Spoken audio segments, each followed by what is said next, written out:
ಪ್ರೀತಿಯ ಮುದ್ದು ವಿದ್ಯಾರ್ಥಿಗಳೇ, ನಾನು ನಿಮ್ಮ ಕನ್ನಡ ಶಿಕ್ಷಕಿ ವತ್ಸಲಾ ಉಲೇಮನಿ. 7ನೇ ತರಗತಿಯ ವಿದ್ಯಾರ್ಥಿಗಳಿಗೆ ನಿಮ್ಮ ಪಠ್ಯಪುಸ್ತಕದಲ್ಲಿರುವಂತಹ ಪದ್ಯ 5ಕ್ಕೆ ನಾನು ಇವತ್ತು ಹೋಗ್ತಾ ಇದ್ದೀನಿ. ಪದ್ಯ 5 ಯಾವುದು ಅಂತ ಹೇಳಿದ್ರೆ ಅನ್ನದಾತ ಅಂಥೇಳಿ. ಇದನ್ನು ಬರೆದಂಥವ್ರು ಯಾರು ಅಂತ ಹೇಳಿದ್ರೆ ಸತ್ಯಾರ್ಥಿ ಅಂಥೇಳಿ. ಸತ್ಯಾರ್ಥಿ ಎಂಬ ಕಾವ್ಯನಾಮದಿಂದ ಪ್ರಸಿದ್ಧರಾಗಿದ್ದವರು ಯಾರು ಅಂತ ಹೇಳಿದ್ರೆ ಚನ್ನಬಸಪ್ಪ ಹೊಸಮನಿ ಅಂಥೇಳಿ. ಈ ಚನ್ನಬಸಪ್ಪ ಹೊಸಮನಿಯವರು ಕಾವ್ಯನಾಮ ಏನು ಅಂತ ಹೇಳಿದ್ರೆ ಸತ್ಯಾರ್ಥಿ ಅನ್ನುವಂಥದ್ದು. ಹಾಗಾಗಿ ನಿಮಗೆ ಈ ಪದ್ಯನ ಏನು ಮಾಡಿದ್ದಾರೆ ಅಂತಂದರೆ ತುಂಬ ಸರಳವಾಗಿ ಲೇಖಕರು ಹೇಳ್ತಾ ಹೋಗ್ತಾರೆ. ನಿಮಗೆ ಇನ್ನೊಂದು ಗದ್ದೆ 2ರಲ್ಲಿ ಅನ್ನದಾನ ಅಂತಿದೆ. ಅನ್ನದಾನ ಬೇರೆ, ಅನ್ನದಾತ ಬೇರೆ. ನೀವು ಕನ್ಫ್ಯೂಸ್ ಮಾಡ್ಕೋಬೇಡ್ರಿ. ಅನ್ನದಾನ ಅಂದರೆ ನಾವು ಅನ್ನವನ್ನು ನೀಡುವಂತಹದ್ದು. ಅನ್ನದಾತ ಅಂತಂದರೆ ನಮಗೆ ಅನ್ನವನ್ನು ನೀಡುವಂಥವ್ರು ಯಾರು? ಅನ್ನದಾತರು ಯಾರು? ಈ ರೈತರು. ಅವರಿಗೆ ನಾವು ದೇಶದ ಬೆನ್ನೆಲುಬು ಅಂತ ಕರಿತೀವಿ. ಅನ್ನದಾತ ಯಾರು? ರೈತನ ಬಗ್ಗೆ ಏನು ಮಾಡ್ತಾರೆ ಇಲ್ಲಿ ಅವರು ಸತ್ಯಾರ್ಥಿ ಅವರು ಹೇಳ್ತಾ ಹೋಗ್ತಾರೆ ಅನ್ನುವಂಥದ್ದು. ನಾವು ಪೇಜ್ ನಂಬರ್ 31ರಲ್ಲಿ ಪದ್ಯದ ಪ್ರವೇಶ ಇದೆ, ಅದನ್ನು ನೋಡ್ಬಿಡೋಣ ಮೊದಲು, ಆಮೇಲೆ ಪದ್ಯವನ್ನು ನೋಡೋಣ. ಉಪ್ಪರಿಗೆ ಮನೆಯವರಾದರೂ ಉಪ್ಪಿಲ್ಲದೆ ಊಟ ಮಾಡಲಾರದು ಅಥವಾ ಉಣ್ಣಲಾರರು, ಅಗರ್ಭ ಶ್ರೀಮಂತರೂ ಸಹ ಅನ್ನವನ್ನಲ್ಲದೆ ಚಿನ್ನವನ್ನು ತಿನ್ನಲಾರರು. ಈ ನುಡಿಮುತ್ತುಗಳು ಆಹಾರದ ಮಹತ್ವವನ್ನು ತಿಳಿಸ್ತವೆ. ನಾವು ಊಟ ಮಾಡುವ ಆಹಾರ ರೈತನ ಬೆವರಿನ ಫಲ.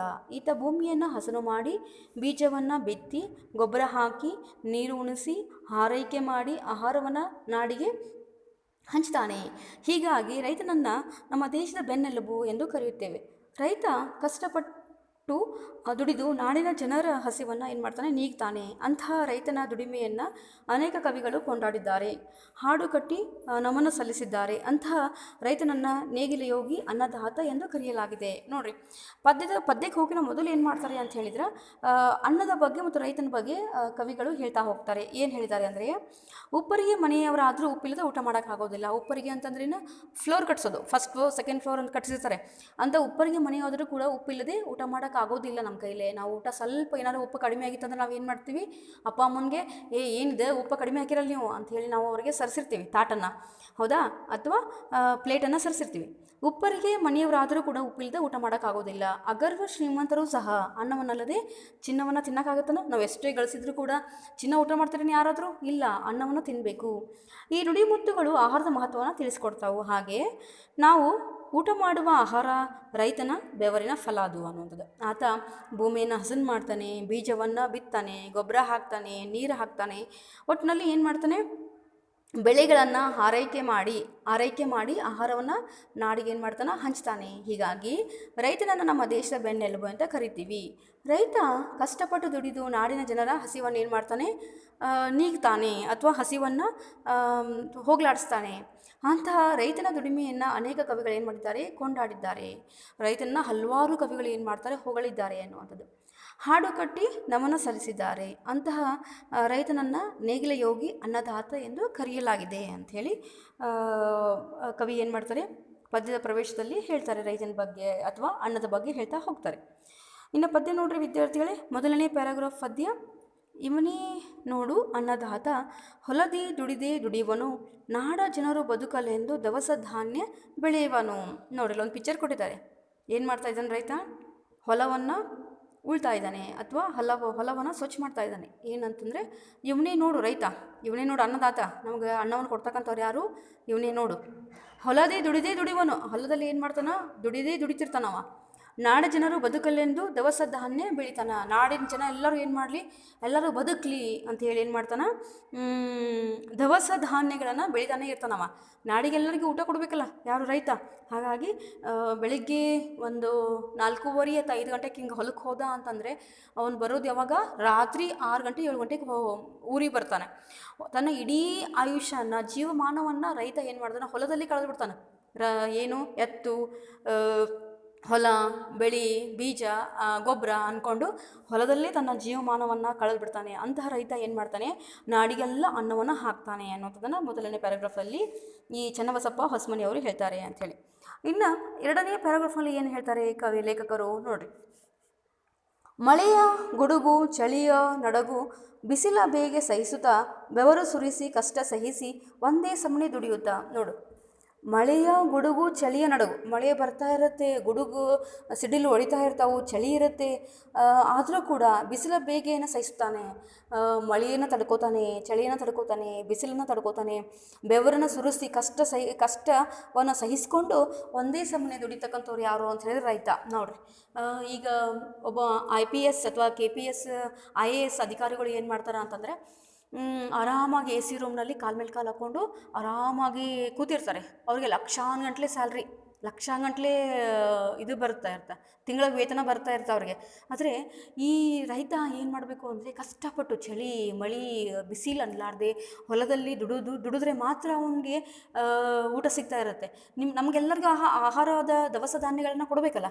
ಸೊ ಎಲ್ಲ ಇಡೀ ನಾಡಿಗೆ ಜಗತ್ತಿಗೆ ಅನ್ನ ಹಾಕ್ತಕ್ಕಂಥವ್ರು ರೈತ. ಅವು ಏನು ತಡ್ಕೋತಾನೆ ಅಂದರೆ, ಮಳೆ ತಡ್ಕೋತಾನೆ, ಚಳಿ ತಡ್ಕೋತಾನೆ, ಅಥವಾ ಬಿಸಿಲನ್ನು ಕೂಡ ಏನು ಮಾಡ್ತಾನೆ, ತಡ್ಕೊಂಡು ಬೆವರು ಸುರಿಸಿ ಕಷ್ಟವನ್ನು ಸಹಿಸ್ಕೊಂಡು ಒಂದೇ ಸಮನೆ ಹೊಲದಲ್ಲಿ ದುಡಿತಾ ಇರ್ತಾನೆ ಅನ್ನುವಂಥದ್ದು. ಆದರೂ ಕೂಡ ಅವನ ಜೀವನ ಬಡತನದಿಂದನೇ ಕೂಡಿರ್ತದೆ. ಯಾಕೆ ಹೇಳ್ರಿ? ನೀವು ಯೋಚನೆ ಮಾಡ್ಬೇಕು. ಅವಳು ತಿಂಗಳ ಸ್ಯಾಲ್ರಿ ಸಿಗಂಗಿಲ್ಲ, ಹೌದಾ? ಒಂದು ಬೆಳೆಯನ್ನು ತೆಗೆದ್ರೆ ಅದರಲ್ಲಿ ಆಳಿನ ಕೂಲಿ ಹೋಗಿರುತ್ತೆ, ಬೀಜಕ್ಕೆ ಎಷ್ಟು ಕೊಟ್ಟಿರ್ತಾನೆ ಅದನ್ನು ತೆಗಿಬೇಕಾಗುತ್ತೆ, ಅಥವಾ ಈ ಸಣ್ಣ ಪುಟ್ಟ ಖರ್ಚುಗಳನ್ನು ತೆಗೆದು ಅವನಿಗೇನು ಉಳಿತದ ಅಂತಂದ್ರೆ, ಭಾಳ ಅಂತಂದ್ರೆ ಒಂದು ಬೆಳೆಗೆ ಭಾಳ ಅವ್ನಿಗೆ ಉಳಿದೈತಿ ಅಂತ ಹೇಳಿದರೆ 5,000-6,000 ರೂಪಾಯಿ ಉಳಿತೈತೆ ಅವನಿಗೆ ಬೆನಿಫಿಟ್. ಸೊ ನಾವು ಆ ಆಹಾರ ಧಾನ್ಯಗಳನ್ನು ಏನು ಮಾಡ್ತೀವಿ ಅಂದರೆ, ಕಡಿಮೆ ಬೆಲೆಗೆ ತೆಗೆದುಕೊಂಡು ವ್ಯಾಪಾರಸ್ಥರು ಏನು ಮಾಡ್ತಾರೆ, ಜಾಸ್ತಿ ಬೆಲೆಗೆ ಮಾರ್ತಾರೆ ಗ್ರಾಹಕರಿಗೆ. ಸೊ ಇಲ್ಲಿ ಕಷ್ಟ ಯಾರಿಗೆ? ರೈತನಿಗೆ. ರೈತನ ಏನು ಮಾಡ್ತಾನೆ ಅಂತಂದರೆ, ಕಡಿಮೆ ಬೆಲೆಗೆ ಮಾರಿ ಹೋಗ್ಬಿಟ್ಟಿರ್ತಾನವ ರೈತ, ಹೌದಾ? ಇಲ್ಲಿ ಕಷ್ಟವನ್ನು ಸಹಿಸ್ಕೋತಾನೆ, ನಾಡಿಗೆ ಅನ್ನವನ್ನು ಹಾಕ್ತಾನೆ ರೈತ ಅನ್ನುವಂಥದ್ದು. ಇನ್ನು 3ನೇ ಪ್ಯಾರಾಗ್ರಾಫ್ ನೋಡ್ರಿ. ಗಟ್ಟಿ ದೇಹ ದೊಡ್ಡ ಮನಸ್ಸು ದೇವನಿಂದ ಪಡೆದನು, ಯೋಗಿಯಾಗಿ ತ್ಯಾಗಿಯಾಗಿ ಅನ್ನ ನೀಡ್ತಿರುವನು. ನೋಡ್ರಿ, ಅವ ಏನು ಯಪ್ಪ, ಇಷ್ಟಕ್ಕೆಲ್ಲ ನಾನು ಇಡೀ ಜಗತ್ತಿಗೆ ನಾನ್ಯಾಕೆ ಅನ್ನ ಹಾಕಬೇಕು, ನಾನ್ಯಾಕೆ ಬಿಸಿಲು ಚಳಿ ಮಳೆಯಲ್ಲಿ ಇದನ್ನು ಸಹಿಸ್ಕೋಬೇಕು, ಕಷ್ಟ ಯಾಕೆ ಸಹಿಸ್ಕೋಬೇಕು, ನಾನು ದುಡಿಯಂಗಿಲ್ಲ ಅಂತ ಮನೆಯೊಳಗೆ ಕೂತ್ಕೊಂಡ್ಬಿಟ್ಟಿದ್ರೆ ನಮ್ಮ ಪರಿಸ್ಥಿತಿ ಏನಾಗ್ತಿತ್ತು ನೋಡ್ರಿ. ಗಟ್ಟಿ ದೇಹ, ಅವ್ನು ಎಷ್ಟು ಗಟ್ಟಿ ದೇಹ ಆಗಿತ್ತು, ದೊಡ್ಡ ಮನಸ್ಸಿತ್ತು ಅವಂದು. ಹೋಗ್ಲಿ ಬಿಡು, ಎಲ್ಲ ನಾಡಿನ ಜನ ಅಥವಾ ದೇಶದ ಜನ ಬದುಕ್ತಾರಲ್ಲ, ಬದುಕೋಲ್ ಬಿಡು, ದೊಡ್ಡ ಮನಸ್ಸು ಅವಂದು ರೈತಂದು. ದೇವರಿಂದ ಅವನು ಪಡೆದನು, ದೇವರಿಂದ ಅವನಿಗೆ ದೊಡ್ಡ ಮನಸ್ಸನ್ನು ಸಿಕ್ಕಿರುತ್ತೆ ಅವನಿಗೆ ಅನ್ನೋಂಥದ್ದು. ಅಥವಾ ರೈತ ಹೃದಯವಂತನಾಗಿರ್ತಾನೆ, ಯೋಗಿಯಾಗಿ ತ್ಯಾಗಿಯಾಗಿ. ಯೋಗಿ ಅಂದರೆ ತಪಸ್ಸು ಮಾಡುವಂಥನು, ತ್ಯಾಗಿ ಅಂದರೆ ತ್ಯಾಗ ಮಾಡುವಂಥ, ಸಕ್ರಿಫೈಸ್. ನಾವೆಲ್ಲರೂ ಆರಾಮ AC ರೂಮ್ದಲ್ಲಿ ಕುತ್ಕೊಂಡಿವಿ ಅಂದ್ರೆ, ಅವನು AC ರೂಮ್ದ ಬಂದು ಕೂತಿರ್ತಾನ? ಇಲ್ಲ, ಕೊಂಡ್ರಂಗಿಲ್ಲವ, ದುಡಿತಾನೇ ಇರ್ತಾನವ. ಯಾಕೆ ಹೇಳ್ರಿ? ದೇಶಕ್ಕೆಲ್ಲ ಅನ್ನ ಹಾಕಬೇಕಲ್ಲ, ಅಥವಾ ಇಡೀ ಜಗತ್ತಿಗೆಲ್ಲ ಅವನು ಅನ್ನವನ್ನು ನೀಡಬೇಕು. ಯೋಗಿಯಾಗಿ ತ್ಯಾಗಿ ಅನ್ನವನ್ನು ನೀಡುವನು, ಯೋಗಿಯಾಗಿ ತ್ಯಾಗಿಯಾಗಿ ಅನ್ನವನ್ನು ನೀಡ್ತಾನೆ ಅನ್ನುವಂಥದ್ದು. ಲಾಸ್ಟ್ ಕೊನೆಯ ಪ್ಯಾರಾಗ್ರಾಫ್. ಎತ್ತು ಎರಡು ಅವನ ಜೋಡು, ಕೂಡಿ ದುಡಿಯುವ ಗೆಳೆಯರು, ಹಿಗ್ಗು ಕುಗ್ಗು ಏನೇ ಇರಲಿ ಹೊಂದಿಕೊಂಡು ನಡೆಯುವರು. ನೋಡ್ರಿ, ಪಾಪ ಎತ್ತುಗಳು ಕೂಡ, ರೈತ ಅಷ್ಟೇ ಅಲ್ಲ, ಎತ್ತುಗಳು ಕೂಡ ಏನಾಗ್ತಾವೆ, ಬಿಸಿಲು ಮಳೆ ಚಳಿ ಅನ್ನಲಾರ್ದೆ ದುಡಿತಾನೆ ಇರ್ತಾವೆ ಹೊಲದಲ್ಲಿ ಅಂಥೇಳಿ. ಎತ್ತು ಎರಡು ಅವನ ಜೋಡು. ಅವನ ಜೋಡು ಯಾರು? ಎತ್ತುಗಳಷ್ಟೇ ಜೋಡು ಅವನಿಗೆ. ಕೂಡಿ ದುಡಿತಾರೆ ಗೆಳೆಯರು ಅವರಷ್ಟು. ಯಾರು ರೈತ ಇರ್ಬೋದು ಅಥವಾ ಎತ್ತುಗಳಿರ್ಬೋದು, ಒಂಥರ ಗೆಳೆಯರಿದ್ದಂಗೆ. ಹಿಗ್ಗು ಕುಗ್ಗು, ಯಾವುದೇ ಸಂತೋಷ ಆಗಲಿ ಅಥವಾ ಕಷ್ಟ ಆಗಲಿ ಏನೇ ಇರಲಿ ಹೊಂದಿಕೊಂಡು ಏನು ಮಾಡ್ತಾರೆ ಅವರು, ಎತ್ತುಗಳಿರ್ಬೋದು ರೈತ ಇರ್ಬೋದು, ಹೊಂದಿಕೊಂಡು ಹೋಗ್ತಾರೆ ಅಂಥೇಳಿ. ಅದೇನೋ ಹೇಳ್ತಾರಲ್ಲ, ಎತ್ತು ಏರಿಗೆ ಎಳಿತು, ಕ್ವಾಣ ನೀರಿಗೆ ಎಳಿತು ಅನ್ನೋವಂಥದ್ದು. ಎತ್ತು ಏರಿಗೆ ಅಂತಂದರೆ, ಎತ್ತು ಬಾರೋ ದುಡಿಯೋಣ ಅಂತ ಹೇಳಿದಾಗ ಕ್ವಾಣ ಅನ್ನೋವಂಥದ್ದು. ಕ್ವಾಣ ಏನು ಮಾಡುತ್ತೆ, ಯಾವಾಗ ನೀನು ಎಲ್ಲಿ ದುಡಿತಿ ಬಾ ಅಲ್ಲೇ ಈಶಾಡೋಣ ಕೆರೆಯೊಳಗೆ ಅಂಥೇಳಿ ಅದು ಜಕ್ಕೊಂಡು ಹೋಗ್ತಾ ಇರುತ್ತೆ. ಸೊ ಎತ್ತುಗಳು ಏನು ಅಂತಂದರೆ, ನಾವು ಅದಕ್ಕೆ ಪೂಜ್ಯ ಭಾವನೆಯಿಂದ ಎತ್ತುಗಳನ್ನ ಕಾಣ್ತೀವಿ.